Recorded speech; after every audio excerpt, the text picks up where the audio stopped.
What's happening, people? It's the homie Smitster 400, one half of Straight Off the Ave. Shout out to my co-host, Mr. Dubbins, and this is Smitster Reacts. Gotta give a shout out to all the subscribers. Welcome back. And if you made it to this video, go ahead, give us a like and subscribe. New content every day. Now, excuse me. The homie Gene Deal is on Ken Capone News now. He's on the road. He's back out here giving all these interviews and whatnot because of the latest Diddy lawsuit. And what he got to say is Shyne wasn't safe at Bad Boy, you know what I'm saying? He said that Junior Mafia wasn't having it. You feel what I'm saying? Shyne sounded like Biggie when he came out, you feel me? So I mean, I can imagine that may be the reason. That's what I could, you know what I mean? But I don't know what other reason they could possibly have to beef with Shyne. But yeah, man. Let's get into this without further ado. Shout out Ken Capone News, shout out Gene Deal. And we're gonna get right into this, man. Let's go. Okay, well, this situation, I believe, caused J-Lo and Diddy to break up. Along with some other stuff. Along with some other stuff. And she actually kind of left him for a backup dancer. You know, how did Puff take that, or, what was going on during that time? Man, it was so much crazy things going on. And Puff was using her personal assistant to try to find out wherever Jennifer was at. He was sending like 100 dozen roses. He was trying to get Luther Vandross to sing for her, sing to her. He was doing everything to try to get her back. You know what I'm saying? But she was. Yo, Puff was definitely going hard back then. You remember he had the I Need a Girl song? That joint was definitely a classic. I think he had two of them. But yeah, man, Diddy was definitely going hard to get J-Lo back, bro. He knew he lost a good one because she was fine in a motherfucker and still is. Let's continue. Wasn't going for her. I think Jennifer mother didn't like Puff. So when your mother don't like somebody, and Jennifer was real close with her mother and her parents. Her father used to go to baseball games with us and everything like that. But I think it had a lot to do, her mother not liking her. Her mother, felt her life was in danger for being around somebody like Puff. And she wasn't going to risk her relationship with her family by dealing with this kid anymore. He spent kind of years trying to get her back. He made songs about her and everything. Yeah,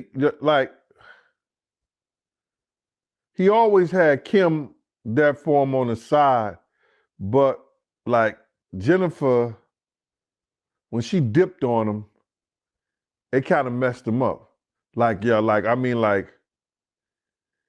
He would get out the car and we'll be on 17th Street and we'll walk all the way up to 74th Street to his house. That was like, yo, it was crazy, man. The way she, had him and he wanted to get her back, but she wasn't messing with him.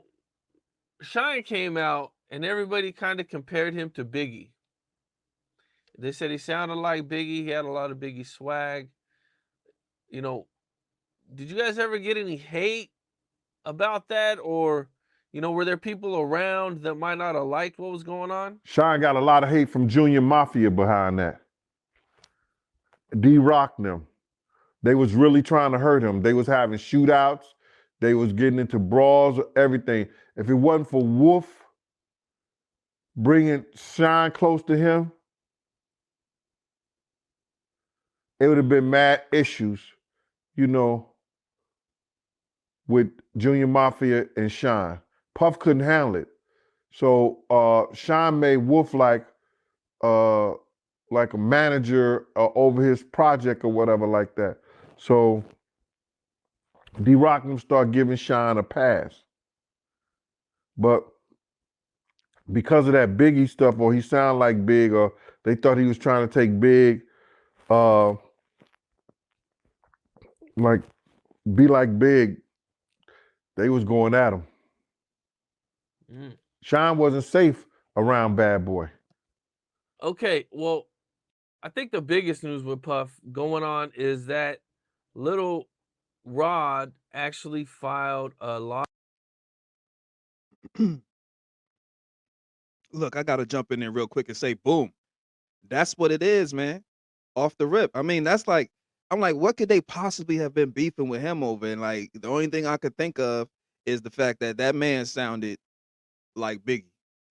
And the wild part is, when he got out of jail, he didn't have that same voice. He didn't have that same tone. He didn't have that same bravado. You know what I'm saying? So like, you feel me? That's a very, very interesting situation right there. Let's continue. Lawsuit against him, accusing him of all types of stuff, from touching him to spiking drinks and sex workers, and Diddy trying to groom him, and allegedly sharing a video of Stevie J having sex with a man to try to persuade him to do things, and that this is okay and this is just how it's done in the music business. What is your first initial thoughts when you seen and heard about this latest lawsuit? It's crazy that everybody in the world can have an opinion about what Puff do or what Puff did, but me. Everybody gets like upset when I talk about him, when I knew him for years. You understand what I'm saying? He was part of the same gang, our crew. He went on and did Bad Boy. He went on, I done bodyguard him. I've done security for him.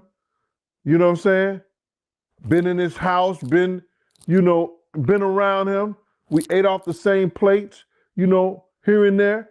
So everybody get upset when I talk about him, maybe because I did security for him. But not only that, is the fact that we was cool outside the security. So I can have my opinion on what I think.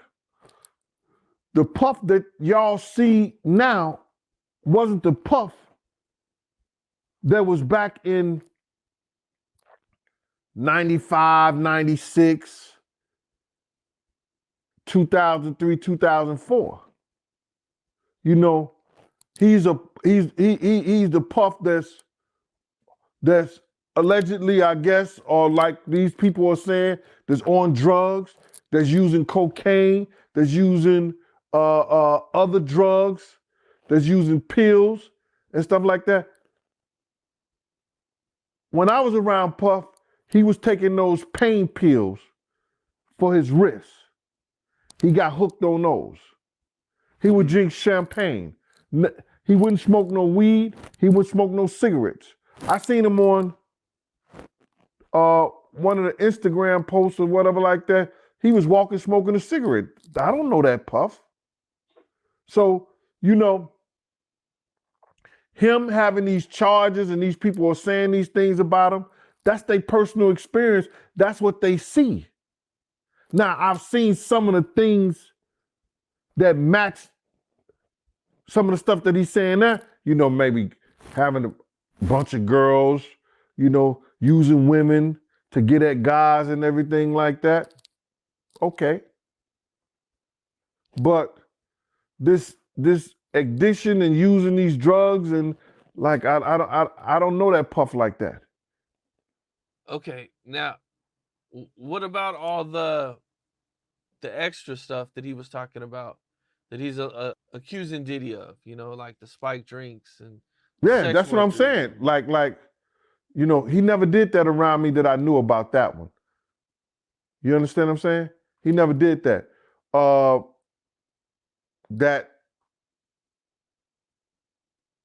That men and having a lot of women or having sex things like that with men and women together, yeah, I've seen Puff play that rock star role where, him and another girl and a guy and other guys, they be all in the room, naked doing their thing or whatever like that. I know him from that. You understand? But all that 3 men waking up in the bed with 3 men and all y'all naked, I don't know that Puff like that. Right, that's what Little Rob accused him of, right? Or that he woke up one night. Yeah, he woke up and he Or was one in the morning. bed naked with him, and two other men. Yeah. That's brother love. Ah, That ain't Puff. That's brother love. he made a clear distinction. Like, look, I don't know nothing about that. Like, okay, he was doing this, that, and the third. So look, he been a freaky little motherfucker the whole time. You know what I'm saying? But all the drugs, I don't know nothing about that. Basically, what he's saying. And a lot of times, when people got injuries, I know, like when I had, a situation, they prescribed me perks, and I wasn't trying to take them Jones. I just was dealing with the pain. You know what I'm saying? Smoke my little herb, you feel me? Take my little Tylenol, but I wasn't really trying to mess with the perks. You feel me? But some people get hooked to that type of ish. And then it escalates and it goes further and further. So he's saying that that may be the case as far as his drugs, but he always been a freak. He always been a freak. But yeah, man, the whole Shyne situation, like I said, that was what I was thinking. Like they had to have beef over the fact that people thought he was trying to be Biggie. It was him and it was a dude, I think his name was like Gorilla Black or something like that, that was rapping like that. He was from LA though.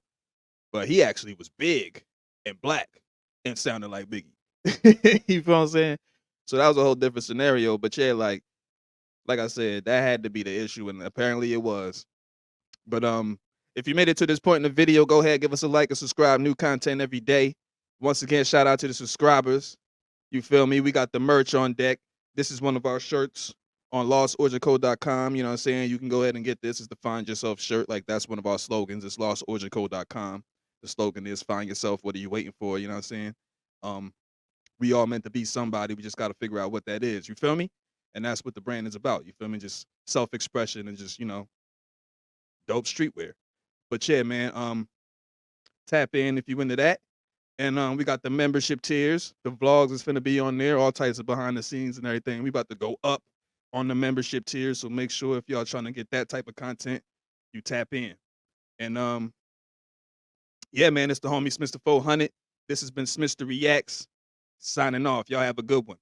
Owie.